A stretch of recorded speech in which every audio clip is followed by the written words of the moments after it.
C'est pas toi de l'autre parce que l'autre t'empêchera d'écouter sa voix, la voix de Dieu. C'est pas toi de l'autre parce que l'autre t'empêchera de te rencontrer avec le Melchisedec de ta vie. C'est pas toi de l'autre parce qu'avec l'autre à tes côtés, ta vie sera exposée à l'instabilité, au blocage et au freinage. Alors ce matin, Dieu te dit, c'est pas toi donc de l'autre. Bien-aimé, ce matin, j'aimerais partager ce moment avec vous. La gloire de notre Seigneur Jésus-Christ. J'aimerais partager avec vous ce matin la parole de Dieu que le Seigneur a mis dans mon cœur, qui va réveiller quelqu'un ce matin, qui va secouer ce matin quelqu'un, qui va bénir quelqu'un ce matin. Mais bien aimés, comme nous sommes ici, afin que nous puissions faire une chose qui va réussir, vivre une vie chrétienne normale, afin que nous puissions vivre une vie chrétienne normale, nous avons besoin de la parole de Dieu. Nous avons besoin de comprendre la parole de Dieu. Nous avons besoin de lire la parole de Dieu. Et surtout, comprendre les principes de la vie spirituelle, de la vie chrétienne. Et nous avons besoin de comprendre les principes de la vie chrétienne, de la vie spirituelle. Parce que comme nous sommes là, en tant que chrétiens, il est demandé que nous puissions nous préparer à la vie chrétienne. Même en général, parce que même généralement, quand tu veux que quelque chose puisse réussir, ça demande que nous puissions préparer ou que nous puissions nous préparer. Même les serviteurs de Dieu, avant qu'ils puissent passer devant la chair, il est nécessaire pour eux de préparer la parole de Dieu. Même le groupe de louanges, afin que nous puissions danser pour notre Seigneur Jésus-Christ, il est nécessaire pour eux de préparer la journée de dimanche. Samedi. Même à tes examens, sur nous un résultat positif. Même quand tu révises pour un examen, quand tu vas avoir un résultat positif, il est nécessaire pour toi de préparer cet examen. C'est la même chose aussi dans la vie spirituelle. C'est aussi la même chose dans la vie spirituelle. Pour vivre une vie spirituelle et chrétienne normale. Pour que tu puisses vivre une vie spirituelle et chrétienne normale, il est nécessaire que tu te prépares en gardant les principes de Dieu. Quand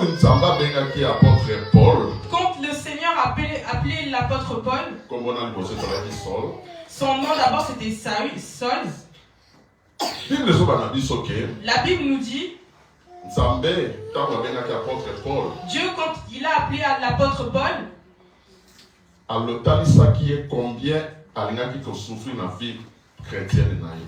il lui a montré comment est-ce que, à combien de points il souffrirait dans la vie chrétienne. Le Seigneur a appelé l'apôtre Paul. La première des choses que le Seigneur a fait voir à Paul, comme il était nécessaire pour lui de vivre durant sa vie chrétienne, parce qu'il voulait faire voir à Paul, comme tu as reçu le Seigneur comme tu as reçu le Seigneur, peut-être aussi que l'apôtre Paul aurait eu cette même pensée. Comme j'ai accepté le Seigneur comme mon sauveur dans ma vie, toute chose est en paix. Je vais être en paix, je vais dormir en paix, donc je serai légère. Mais le Seigneur a voulu lui montrer que pendant ton parcours chrétien, tout ce qui pouvait lui arriver dans sa vie, les souffrances, les difficultés, les persécutions, mais Dieu voulait lui montrer que tout cela, il allait le vivre. Mais moi, Dieu, je serai avec toi. Dieu voulait parler à l'apôtre Paul. Il voulait lui faire montrer, lui montrer tout ce qu'il attendait dans sa vie chrétienne. C'était comment est-ce qu'il allait souffrir. Comme nous savons dans la vie de l'apôtre Paul, il a été très persécuté. Il a résisté à ces persécutions. C'est comme la vie chrétienne, comme j'ai dit. Nous sommes obligés de nous préparer à cette vie. C'est comme quand nous naissons, nous grandissons, on est scolarisé avant que nous soyons éduqués. Vous savez pourquoi? Parce que quand tu seras seul face à toi-même, c'est avant que tu saches comment te débrouiller. En face des situations que tu rencontreras. Parce qu'il y aura un jour où tu te retrouveras seul.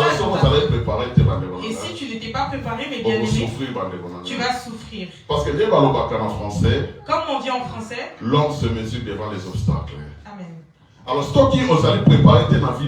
tu n'es pas préparé dans ta vie, il y aura beaucoup de souffrance. Si vous regardez Jésus-Christ quand il était sur terre, beaucoup de fois il enseignait. Il était en train de préparer les gens, les enseigner quels étaient les signes de la fin du monde et comment est-ce que la vie serait après la mort. Parce qu'il voulait que les gens puissent se préparer.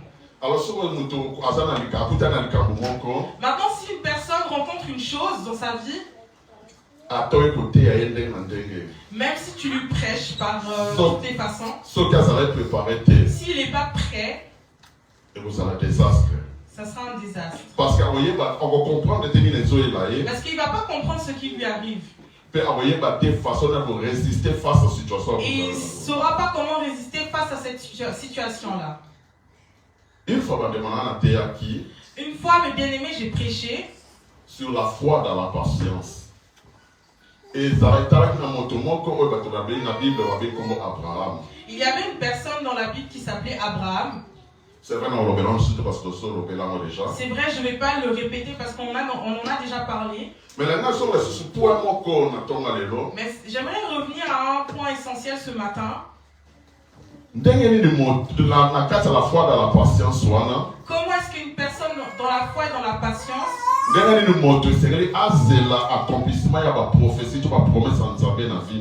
est-ce qu'une personne attendra la prophétie ou la promesse qui est sur sa vie? Selon le livre Habakkuk, chapitre 2, verset 3. Comme Habakkuk, chapitre 2, verset 3 nous dit. Habakkuk 2, 3.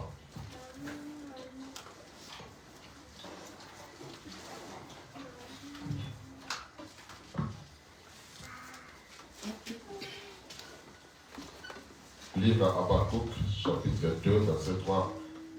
Et ça, ceci est un verset que nous connaissons déjà. Je lis dans le livre de Habakkuk, chapitre 2, verset 3.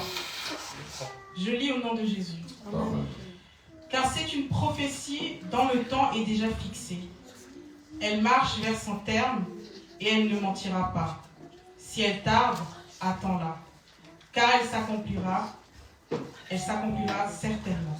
Amen. Alléluia. Amen. Alléluia. Amen. Ce verset-là nous dit, qu'il y a la notion de temps est visée. Ça nous montre la notion du temps visé. Donc, Dieu nous dit, cette prophétie va s'accomplir. Si ça tarde, entends-la, elle s'accomplira.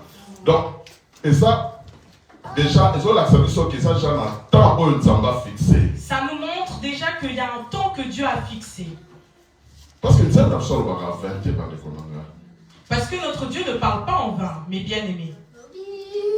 Il ne ment jamais non plus, notre Dieu. Quand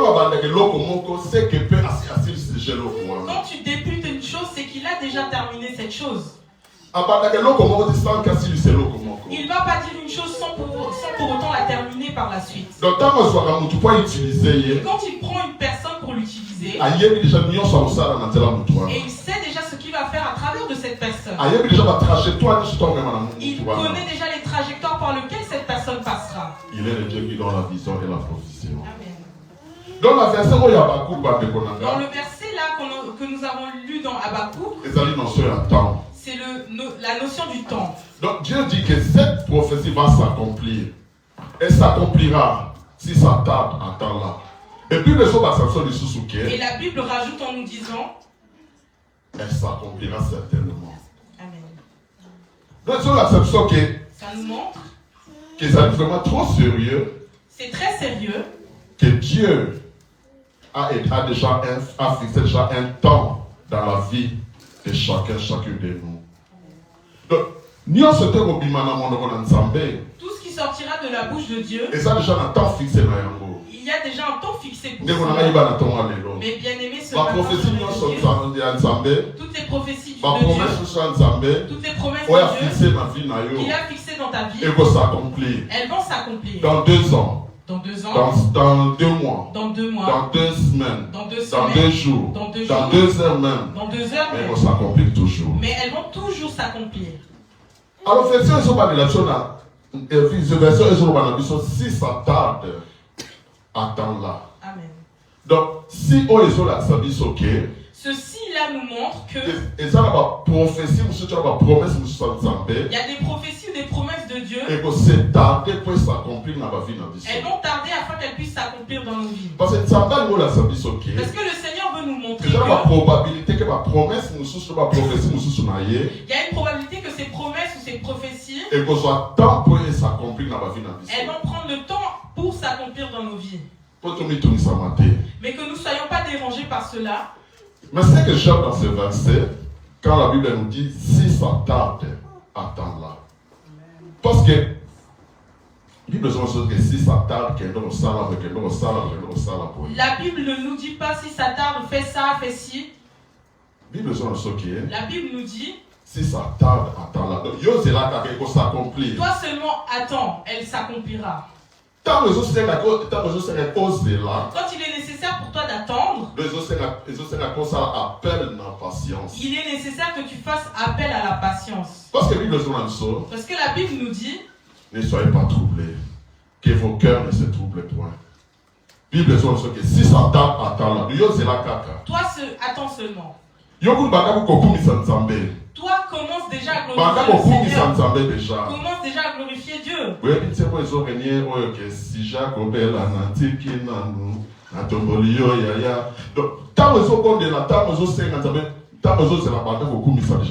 Quand tu attends, commence déjà à glorifier le Seigneur. Parce que même Abraham, quand nous regardons, c'est là qu'il 25 ans. Il a attendu 25 ans. Pour avoir un accomplissement, il y a pour qu'il puisse voir l'accomplissement de la prophétie du Seigneur. Celui qui avait déjà atteint l'âge de 75 ans. C'est là qu'il 25 ans pour avoir un accomplissement. Mais il a attendu 25 ans pour voir l'accomplissement. Et la foi se nourrit dans la patience, mes bien-aimés. Ma prophétie, il y a des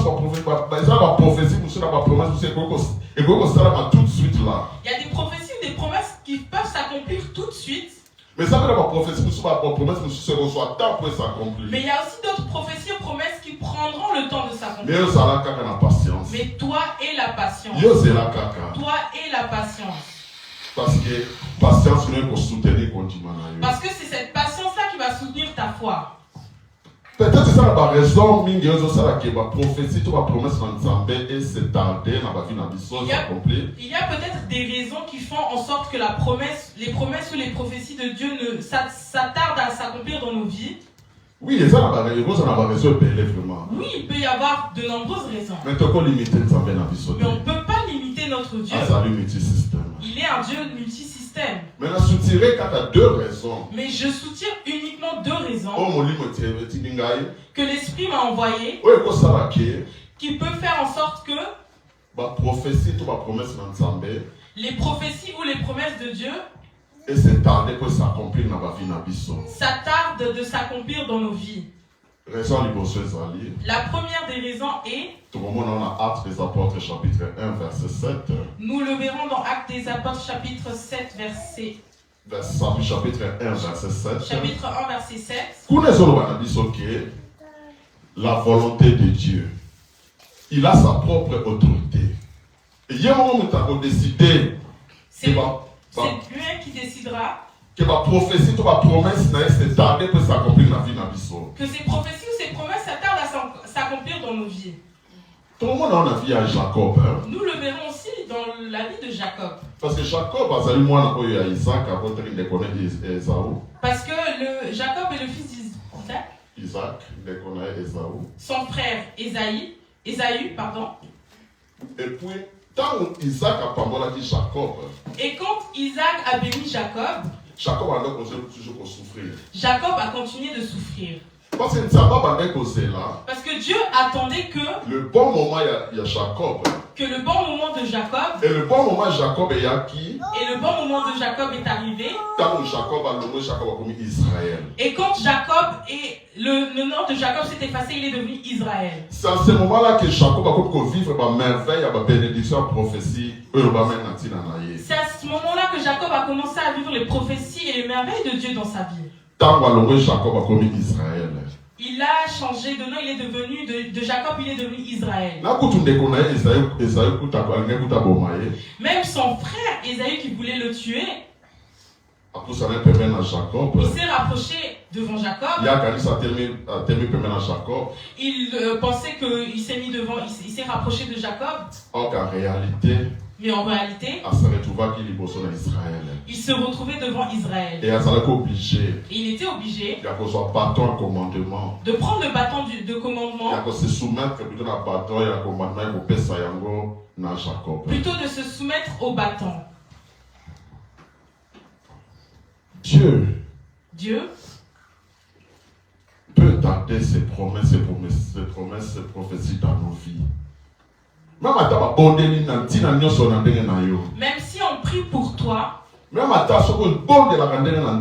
si toi aussi tu pries comme jamais, si tu ne l'as pas encore, ne pense pas que le Seigneur t'a oublié. Ne pense pas que le Seigneur ne t'aime pas.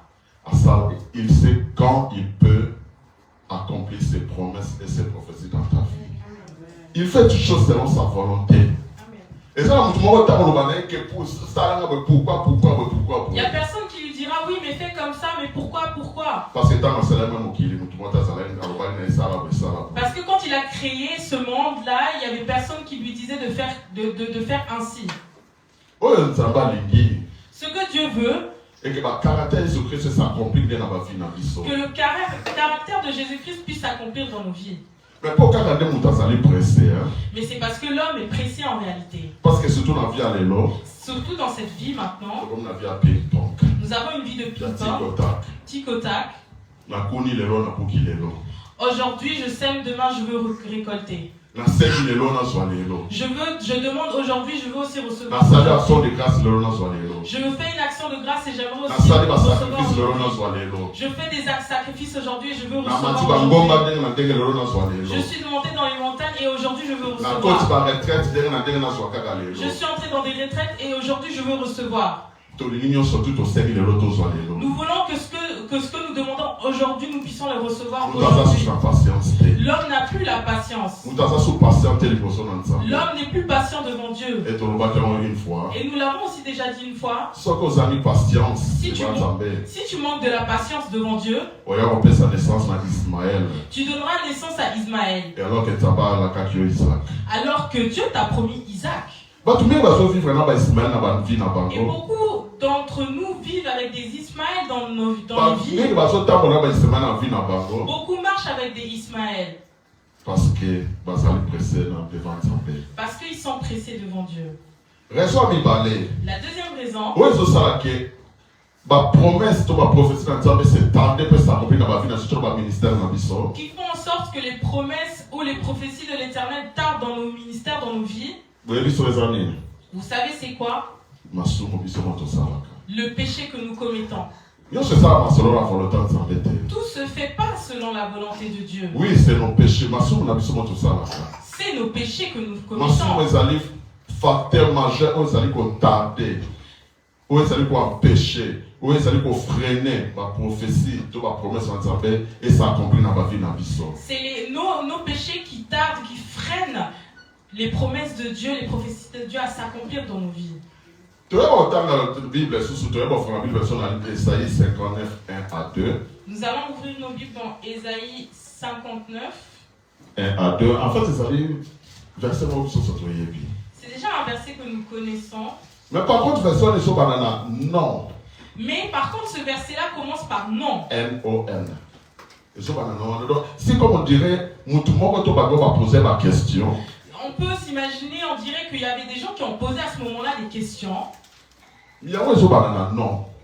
Ce verset-là commence par non. Et la Bible nous dit, non, la main de l'Éternel n'est pas trop courte pour sauver, ni son oreille trop dure pour entendre nos cris. Et ce sont vos péchés, vos crimes, qui vous mettent une séparation entre vous et votre Dieu. Ce sont vos péchés qui vous cachent sa face et l'empêchent de vous écouter. Comme j'ai dit au début que ce verset-là commence par non. Non est un signe d'annégation. Donc si comme on dit, c'est la question qu'on se pose. Avant que ce nom-là puisse exister, c'est comme si on avait auparavant posé des questions. Ou bien la question, les gens continuent toujours à se poser. Ou bien les questions continuent à être posées. Mais notre Dieu, il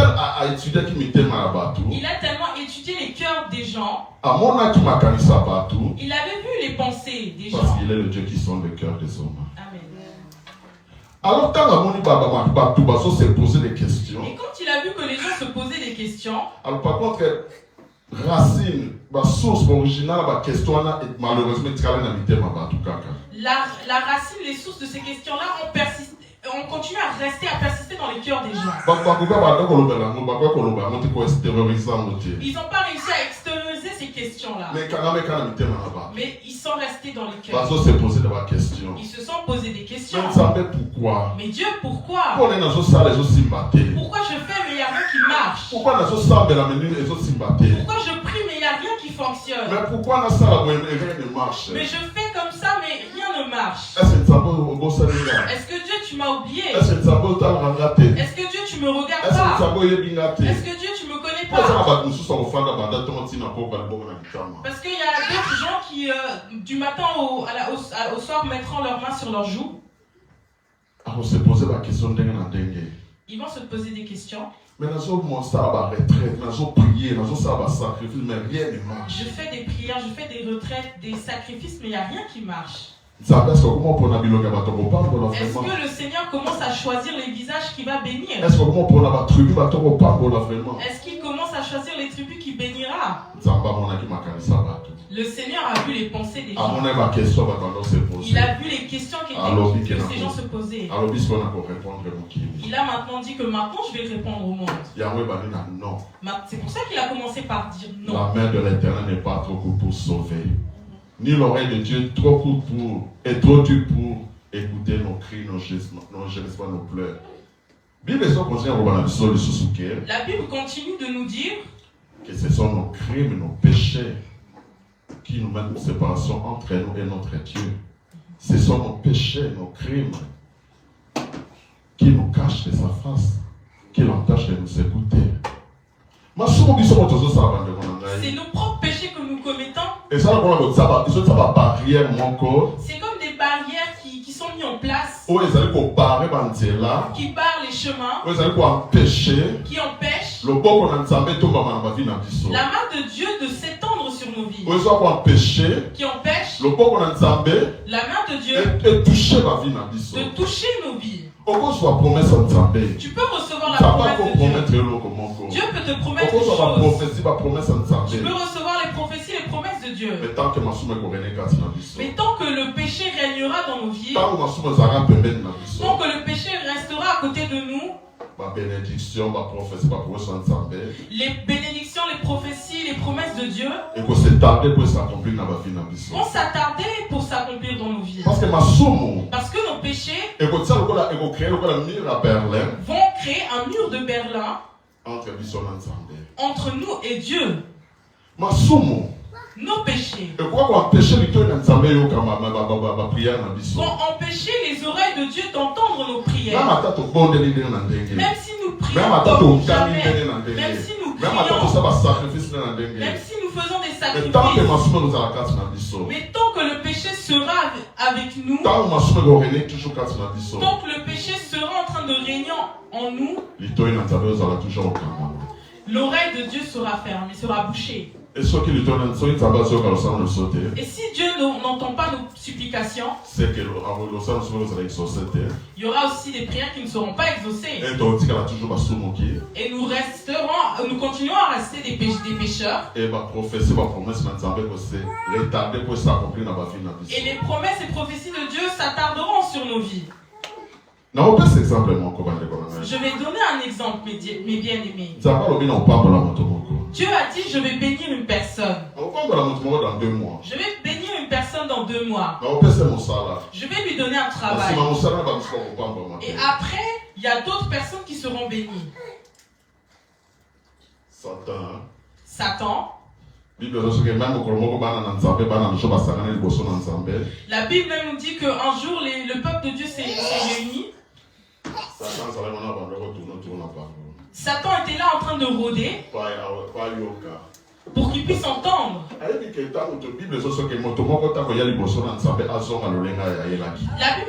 de Dieu nous dit que personne n'est venu à Dieu et retourné comme il est venu. Parce que Dieu a dit qu'il te bénira. Satan vient aussi avec ces choses.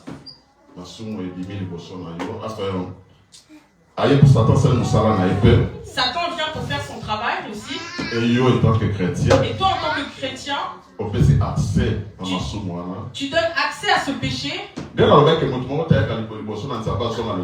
comme j'ai dit que personne n'est venu à Dieu et retourné comme il est venu. Surtout quand nous venons à l'église. Des fois seulement à la porte là-bas. Soit nous voyons le visage d'une personne. Ou soit il y a une scène qui s'est faite. Qui ne t'a pas plu. Tu te fâches. Tu vas peut-être pas le dire. Mais dans ton cœur, tu as ouvert une brèche. Tu as commis un péché. Satan aime cela. Enfants de Dieu, comprenons cela. Parce qu'il sait que celui qui s'approchera de Dieu ne retournera pas comme il est venu. Et quand toi tu pêches, le péché va bloquer la bénédiction que Dieu avait préparée pour toi. Parce que le péché mettra en place un mur. Et quand la bénédiction arrivera, elle va s'affronter devant ce mur et va retourner vers Dieu.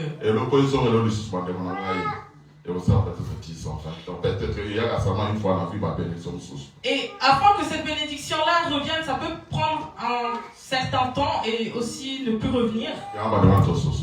Et c'est pour ça que nous devons comprendre cela. Nous allons maintenant entrer dans notre thème de ce matin. Nous allons lire dans le livre de Genèse, chapitre 13, verset 14. Je lis dans le livre de Genèse, chapitre 13, verset 14. Je lis au nom de Jésus. Amen.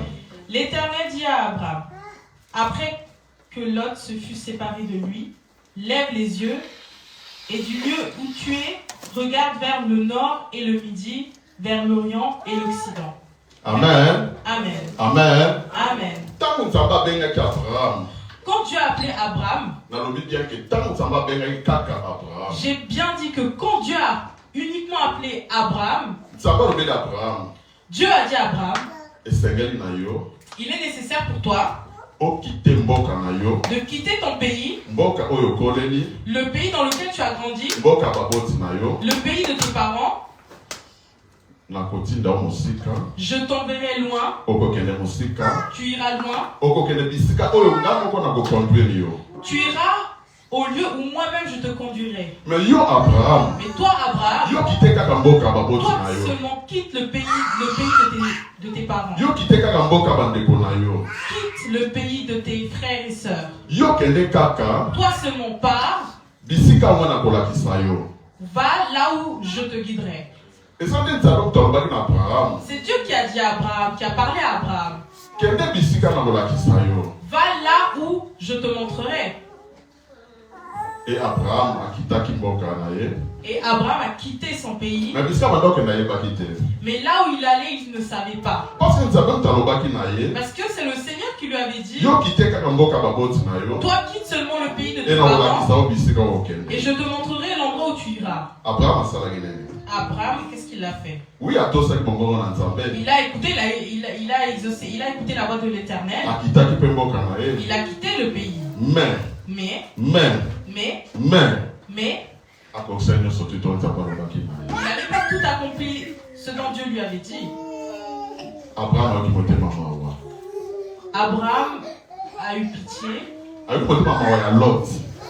Et il a eu pitié de Lot.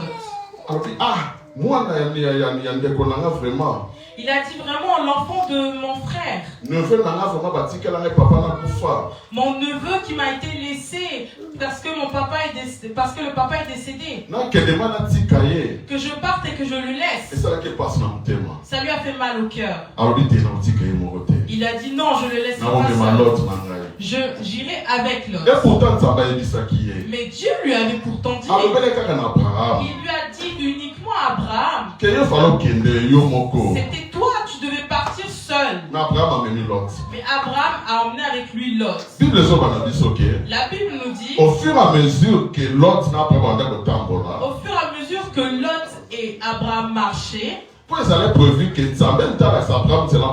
qu'il était prévu que Dieu puisse montrer le chemin à Abraham où il allait partir. Parce que Dieu a dit à Abraham, va tout droit. Quelle est la droite? Va à ta droite. Quelle est la gauche? Abraham pas accueilli. Abraham aussi est parti. Quelle est la droite qui est pas accueillie? Abraham aussi parti. Parce que c'est Dieu qui avait dit qu'il montrera à Abraham où est-ce qu'il ira. Mais à chaque pas, Abraham a Lot. Mais chaque pas que Abraham faisait avec Lot, la connexion entre Dieu et Abraham commençait à se perdre. Dieu ne parlait plus à Abraham. Abraham n'entendait aussi plus la voix de Dieu. Parce qu'Abraham était avec Lot. Il y avait un endroit où ils se sont arrêtés. Abraham et Lot s'étaient perdus. Qu'ils partent à gauche, c'était mauvais. Qu'ils partent à droite, c'était mauvais. Qu'ils partent tout droit, c'était mauvais. Ils s'étaient perdus. Parce que Abraham était avec Lot. Alors, dans le verset, et dans le verset comme nous avons lu, Genèse 13-14. Genèse 13-14. Quand Abraham a décidé à se séparer de Lot. Et quand Abraham a décidé de se séparer de Lot. Quand Abraham a décidé de se séparer de Lot. Et quand Abraham a décidé de se séparer de Lot. C'est à ce moment-là. C'est en ce moment que Dieu a commencé à reparler de nouveau à Abraham. Alors, il lève tes yeux et regarde. Il a dit, lève tes yeux et regarde. Du nord au sud, de l'est à l'ouest. Tout ce que tu vois, qu'est-ce que tu es en train de voir? Tu vois tous ces pays-là? Moi, Dieu, je te le donnerai. Quand il s'est séparé de Lot, c'est en ce moment-là. C'est là où Abraham a commencé à recevoir les prophéties et les promesses de Dieu. Et quand Dieu a dit à Abraham de quitter son pays, et seulement au moment où Abraham a décidé de se séparer de Lot, c'est en ce moment-là que Dieu a recommencé à parler à Abraham. Nous ne savons pas combien de temps Abraham était avec Lot. Mais quand il a décidé à se séparer de Lot, et quand il a pris la décision de se séparer de Lot, il a commencé de nouveau à entendre la voix de Dieu. Tu vois tous les pays ici que tu vois, toutes les terres que tu vois, moi Dieu je te le donnerai.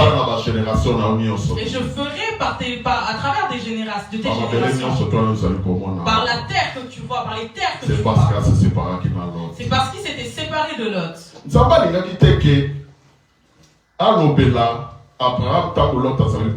Dieu ne voulait pas parler à Abraham sachant que Lot était avec lui. Il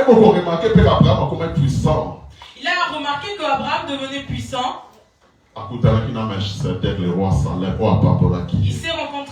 Il a rencontré le roi Melchisedec. Parce que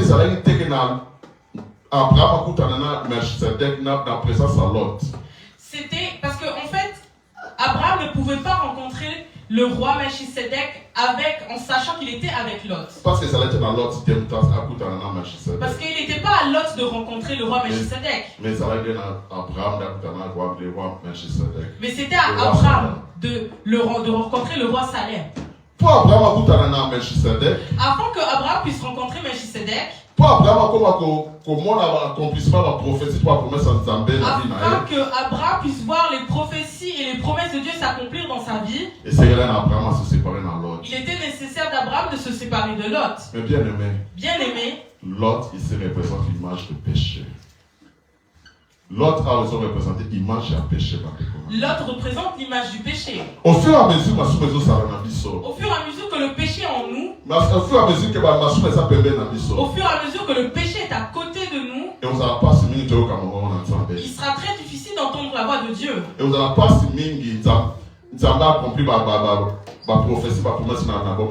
Il sera très difficile que les promesses et les prophéties de Dieu puissent s'accomplir dans nos vies. Voilà pourquoi dans le livre Romains 6, 23, voilà pourquoi dans le livre de Romains 6, 23, la Bible nous dit le salaire du péché c'est la mort. Ah ouais, la mort signifie littéralement la séparation avec Dieu. Ici, la mort veut littéralement dire la séparation avec Dieu. Parce que si tu te sépares de Dieu, c'est très difficile pour toi, mon bien-aimé. Parce que c'est vrai que quand quelqu'un dans ce monde meurt, nous allons voir que cette personne est décédée. Mais à travers les yeux de Dieu, cette personne est en train de... La raison pour laquelle Jésus-Christ, quand Lazare est décédé, ce message lui a été donné. Alors non, notre frère n'est pas mort, il dort. Mais même on dit, comment je le vois? Ça fait 4 jours à Jésus-Christ disait non, Lazare, votre frère dort. Mais les autres disaient, mais comment Jésus tu peux dire cela? Ils ont dit non, notre frère Lazare n'est pas mort. Il est en train de dormir. Parce qu'il n'était pas séparé avec Dieu. Parce qu'il n'était pas séparé avec Dieu. Même nous, comme nous sommes là, mes bien-aimés, même quand nous allons décéder, je le souhaite à personne, mais c'est le chemin de tous. Quand tu es en vie et que tu as le Seigneur en toi comme ton Seigneur et Sauveur, auprès de Dieu, tu n'es pas mort. Tu es encore en train de dormir. Mais par contre, le salaire de péché, c'est la mort. Et tant qu'on se sépare dans Nzambé, et dans Nzambé, on se disparaît, on se sous-souté. Toi, quand le péché est en toi, tu te sépares de Dieu et devant Dieu, tu n'existes plus. Bien-aimé dans le Seigneur, décidons-nous de nous séparer de l'autre dans nos vies. C'est en ce moment-là, nous allons encore écouter la voix de Dieu et qui va nous guider. Et ça va dire que il y a des bien-aimés, des chrétiens ou des serviteurs de nos jours. Nous tâtonnons devant les choses. Nous savons plus que nous nous posons des questions. Mais si nous regardons nous allons rencontrer nous allons voir que nous avons le péché autour de nous. C'est pour ça, bien-aimé, décide-toi de te débarrasser de l'autre. Mon frère, ma soeur, décide-toi de te débarrasser de l'autre. C'est en ce moment-là que tu vas encore écouter la voix de Dieu te dire et qui va te guider. Ça va le bac d'Abraham. Dieu a dit à Abraham, lève tes yeux, regarde. Tout ce que tu vois, moi Dieu je te donnerai. Toutes ces choses, toutes ces bénédictions, c'est parce que tu te sépares de l'autre. Et je ferai de ta génération plus puissante et je ferai de ton nom grand. Nzambé, Abraham plutôt, Abraham, afin qu'il puisse voir les promesses et les prophéties de Dieu sur sa vie, devait se débarrasser de Lot. Alors qu'avant, quand il était avec Lot, il passait son temps à côté. Posons-nous les questions. Pourquoi les prophéties et promesses de Dieu s'attardent sur nous pour s'accomplir? C'est parce que nous allons Parce que nous avons encore des lots autour de nous, le péché autour de nous. Si nous regardons les frères de Joseph, quand ils ont vendu Joseph, Joseph est parti en Égypte. Eux, ils sont restés en Israël. Il y a eu un moment où il y a eu une famine en Israël. Et il était nécessaire pour eux de quitter Israël pour aller en Égypte. Et les frères sont partis. Les frères de Joseph se sont rendus en Égypte pour acheter de la nourriture. Et Joseph les a reconnus. Mais eux n'ont pas reconnu Joseph. Et Joseph leur a posé la question: où est votre père? Ils l'ont dit: il est resté en Israël. Il a dit: allez chercher votre père afin que je puisse le voir. Et quand ils sont partis, mes bien-aimés, ils sont restés 3 jours. De l'Égypte à Israël. Ils ont fait 3 jours pour d'aller de Égypte en Israël. Et quand ils sont revenus en Israël, ils sont restés en Israël. Et ils ont commencé à avoir des problèmes, des soucis. Dieu a envoyé Moïse pour les libérer. C'est là où de l'Égypte en Israël, ça fait 3 jours. Le chemin qu'ils avaient pris pour quitter l'Égypte pour repartir en Israël. À travers le péché des enfants du peuple d'Israël. Au lieu de 3 jours. Dieu les a fait passer par le désert. 40 ans. Ils ont fait 40 ans. Mais la terre promise était toute proche. Canaan était là. Mais à travers du péché, au lieu de 3 jours, 40 ans. Cela fait en sorte qu'il fasse 40 ans. 40 ans pendant 2 minutes, oui. Nous pouvons parler de 40 ans en 2 minutes. 40 ans pendant 3 minutes, oui. Nous pouvons parler de la chose de 40 ans. Mais commençons à vivre 40 années. Les péchés que nous commettons mettront nos vies en retard. Tu vas remarquer que tu vis avec 10 ans, 20 ans de retard dans ta vie. Peut-être dans le plan de Dieu, avec l'âge que nous avons déjà, Dieu prévoit spirituellement que tu puisses faire ça, faire cela. Mais à travers de notre péché, nous reculons. Et les autres vont de l'avant. Je ne dis pas que nous devons faire la course avec une autre personne. Mais toi-même, tu dois faire la course dans ta vie spirituelle.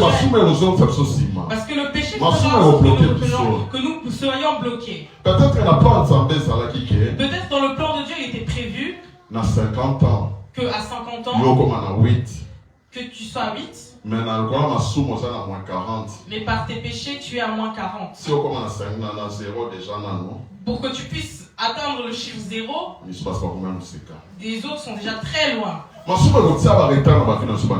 péché mettra des retards dans nos vies. Le péché empêchera, freinera les bénédictions dans nos vies. Tu vas être comme Abraham. Et quand il s'est décidé de se séparer de Lot, il a rencontré le roi Melchisedec qui l'a béni. Donc tu auras le péché dans ta vie, mon bien-aimé. Dieu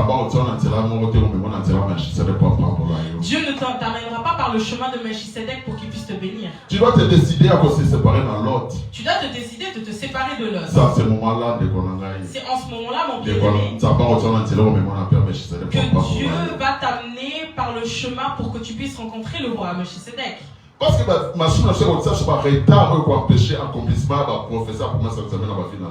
le péché fera en sorte qu'il y ait des retards sur des prophéties et promesses que le Seigneur a mis sur nos vies. Nous allons nous poser poser des questions, mais Seigneur, je fais comme ça, mais pourquoi ça ne marche pas? Si nous regardons à côté de nous, nous allons rencontrer que nous avons des péchés mignons. Ceux qui sont très très difficiles pour nous de nous débarrasser. Mais Dieu a besoin que nous puissions nous en débarrasser de cela. Si la parole de Dieu nous dit dans Romains 6:23 que le salaire du péché est la mort, mais le don gratuit de Dieu, on a très bien dit, le don gratuit de Dieu est la vie éternelle en Jésus-Christ. Mais bien aimé, c'est le sacrifice de Jésus-Christ sur la croix a la capacité de combler le vide et aussi de te mettre en bonne relation avec notre Dieu.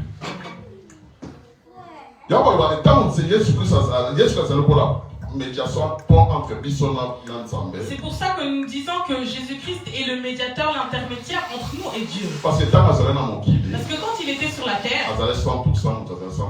il était 100% humain et 100% Dieu. Le don gratuit de Dieu est la vie éternelle. Et quand la parole de Dieu nous dit que le don éternel est la vie éternelle, le don gratuit est la vie éternelle. En Jésus-Christ.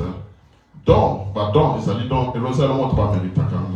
don, c'est pas quelque chose que nous méritons. Parce que déjà disposé à vie éternelle en Jésus-Christ. Parce que Jésus-Christ a déjà mis, parce que Dieu a déjà mis la vie éternelle en place par Jésus-Christ.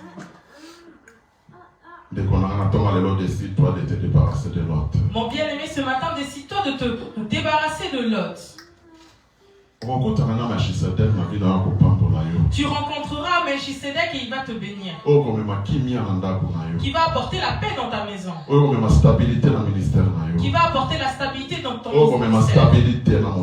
Qui va apporter la stabilité dans ton travail. Alors c'est par toi de Lot, mes bien-aimés. Et c'est par toi de Lot. Dieu a besoin que nous puissions passer par les chemins à travers lesquels nous rencontrerons Melchisedec. Mais il y a seulement une chose qui nous empêche. C'est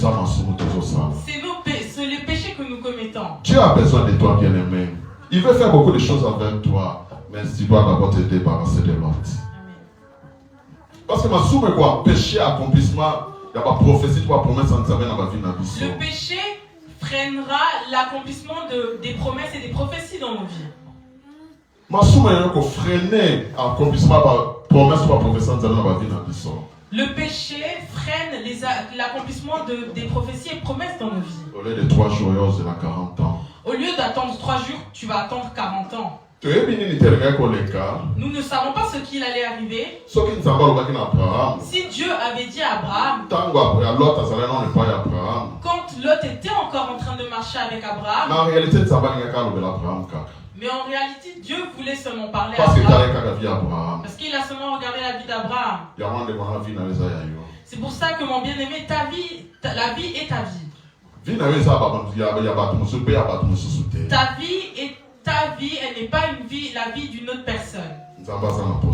Dieu a besoin de toi. J'aimerais terminer mon message de ce midi. J'aimerais pas juger quelqu'un. J'aimerais aussi pas blesser quelqu'un. Mais j'aimerais seulement dire au peuple de Dieu. J'aimerais aussi pas condamner quelqu'un. Mais la parole de Dieu est venue pour nous ce matin. Dieu veut du bien pour nous. Il